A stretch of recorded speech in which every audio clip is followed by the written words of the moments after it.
Here are today's top stories. First, as protests over police brutality and systemic racism continue across the country, the Civil War epic Gone with the Wind has been pulled from HBO Max. THR's Neha Joy has more. Gone with the Wind faced renewed scrutiny for its controversial depiction of Black people and its positive view of slavery after 12 Years a Slave screenwriter John Ridley published an op-ed in the Los Angeles Times on Tuesday.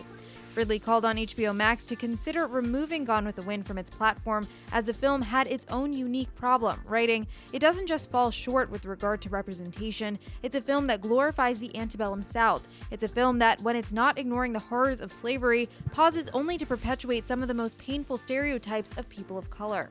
However, HBO Max has said that it does plan to eventually bring the film back to the service.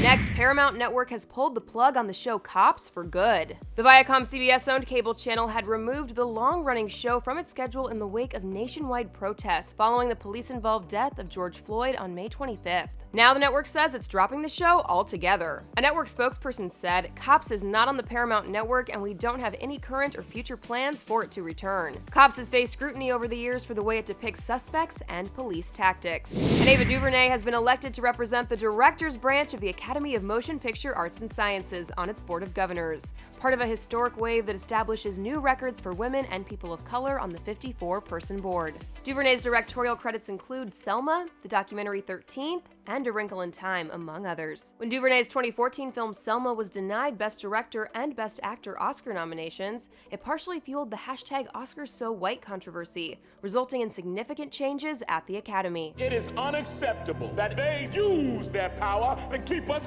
voiceless.